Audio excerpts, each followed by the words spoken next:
Am I the only person who gets that sudden feeling that they want to go home? And I'm not talking about the feeling at a party when you've run out of social battery, or when you're on your last day of vacation and start to miss the comfort of your own bed. I'm talking about when you're sitting on the couch of your own home and that rush of anxiety smacks you in the face. Like, you're not where you're supposed to be. The feeling started for me about 6 months ago, about a year after my husband and I got married and moved into our new house. Before that, we'd been living in a quaint apartment building for quite some time, so I was over the moon for the extra space. My husband, I'll call him Jay for privacy reasons, has always been a big supporter of anything that makes me happy. When we first toured the home, I knew it was definitely the place him and I could grow old together. Beautifully designed architecture on the outside, an oversized, closed-in back patio with huge, natural light-giving windows. And my favorite feature being the sky-high vaulted ceiling that just made the whole house feel open and spacious. Lush greenery decorated the lawn, and the place looked straight out of a fairy tale's dream. The price was right in our range, and the location was less than 15 minutes from Jay's work. We immediately placed a bid on the house and moved in the following few weeks. At first, things went smoothly. I enjoyed hanging pictures and installing the bright blue curtains I had ordered. So giddy to turn this house into a home. But even with every inch smothered in decor that screamed me, it still felt like I was in a stranger's home. Another thing I should interject here is I don't have really anyone besides Jay. My childhood is extremely cloudy, with maybe 1 or 2 clear memories. I've considered therapy, but Jay insists that if my brain won't let me remember the past, there's probably something that I couldn't handle remembering and to just live in the now. But I digress. I chopped my feelings of being a foreign tourist in my own home to being a normal adjustment period. That is, until about 6 months ago when it became less of a feeling of a transition to a feeling of fear and longing. It was almost like alarms ringing in my head, warning me and begging me to go home. Jay, do you ever get that feeling like you want to go home? I casually mentioned to him after he arrived home from work the following evening, after the weird feeling was twisting and turning in my body, like a towel being squeezed of every last drop of water. Of course, every day at work around 5, when I start missing my girl, he stated back to me, kissing my forehead with a slight smirk. "Aw, you're the sweetest," I said, boasting a big grin, but not exactly what I mean.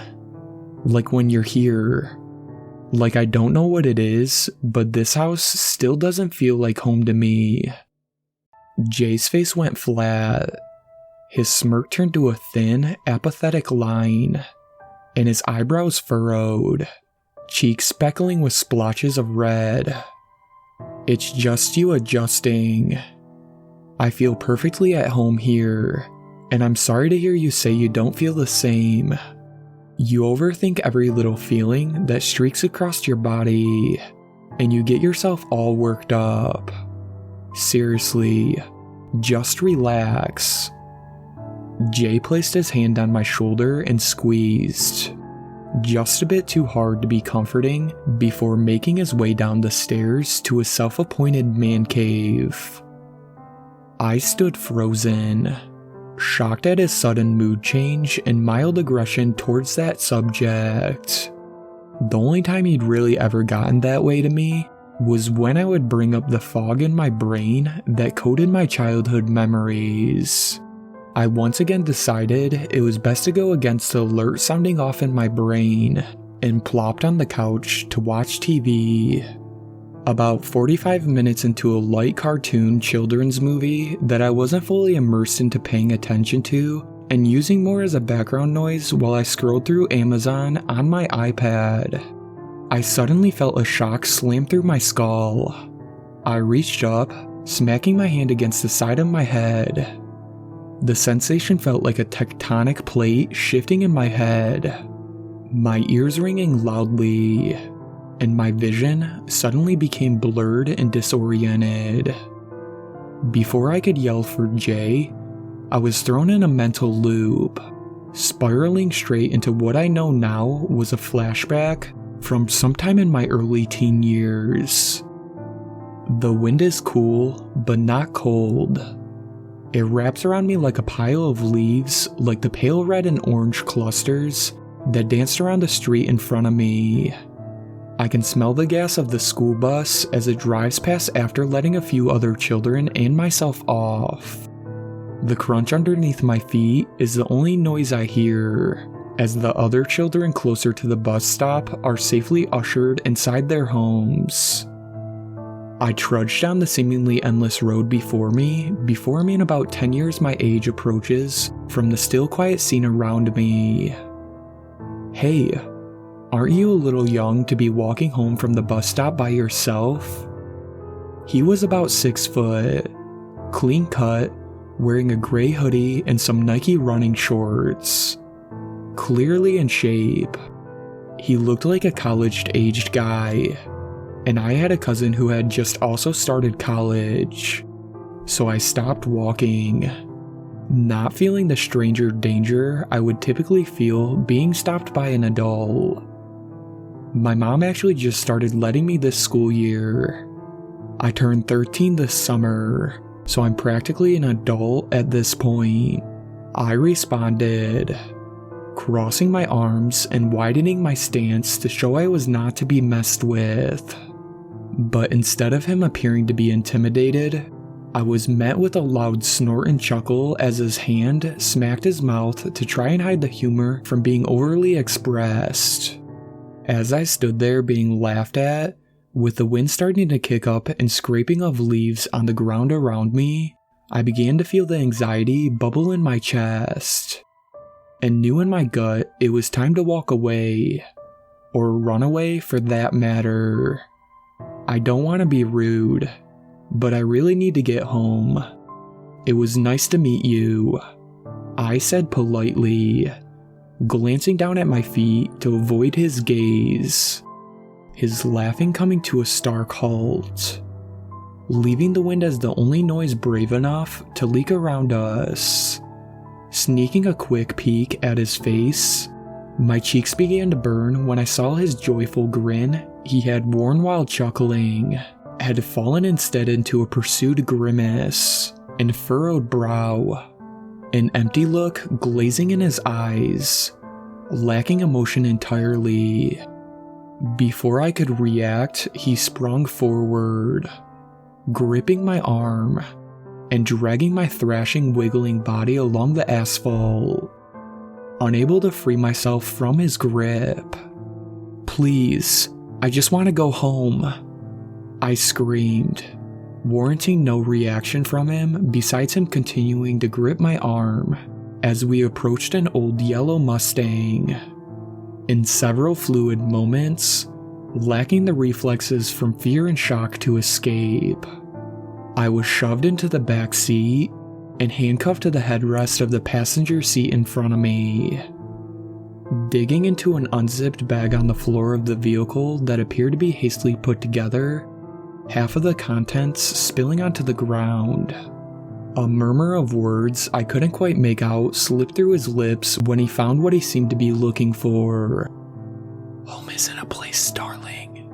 It's a person, and I'm your home now," he whispered into my ear before shoving a gag into my mouth and holding up a rag into my face, giving me little choice but to breathe in the fumes. My eyes became too heavy to hold before everything became dark. As the flashback came to an end, my heart racing and thumping in my chest so hard, it felt like it was a bomb about to explode. Fear and terror soaked my bones as tears flowed down my cheeks, dripping from my chin. Footsteps clomped from my right as Jay began ascending the stairs, having heard the sobbing coming from the living room. Paralyzed with fear, my husband, kidnapper, the man I had spent the majority of my years in a Stockholm Syndrome haze with, inched closer with every thump that smacked inside my rib cage. Calm down, you can't let him know. Pulling myself together, I wiped the tears from my puffy, bloodshot eyes and inhaled a deep breath, exhaling the stiffness in my muscles. Turning my head, Jay standing there with a puzzled and perplexed face, staring daggers like he could read my thoughts. I forced a giggle. Sorry to worry you, babe. You know these kid movies always get me choked up. I swear the twist always turns on my waterworks. Relief flooded his face, and a softened look painted the previous hardened tension. You're such a softie, baby girl. I'll go grab my laptop from downstairs, and we can watch the next one together. That way I can comfort you with hugs and snuggles, he said with a lightness in his voice as he stood there and smiled, waiting for me to accept his invitation. I'd love that, babe. I'll meet you back on the couch in just a few minutes. I'm going to grab us some movie snacks. I chimed back at him, following his expression closely with my eyes, praying my answer would satisfy him. His eyes lit up and his grin turned to a full-blown smile stretched across his face as he nodded and headed towards the stairs to grab his laptop. Following suit, I stood up from the couch, my legs trembling, and shakily moved to the kitchen. After hearing him settle onto the couch, I shuffled quietly back into the living room, carrying a charcuterie board I had filled with meat and cheese in case, being careful not to draw attention to my re-entry in the room. I stopped behind the couch, glancing at the image reflecting off the television of Jay looking down at his laptop, and me standing behind the couch, holding the wooden snack board.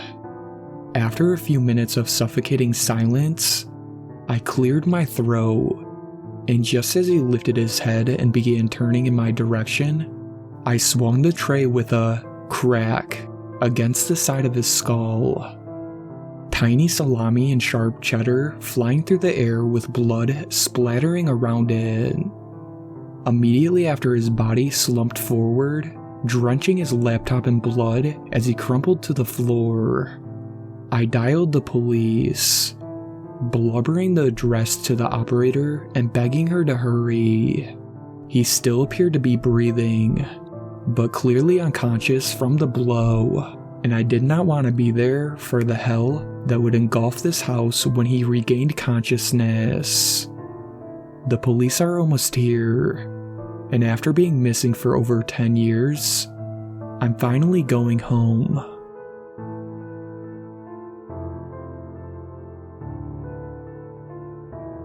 Shout out to my superfans, Sweet Black Swan, Tacey, and Brooklyn. I really appreciate you guys supporting my channel, and I really look forward to making more content for everyone.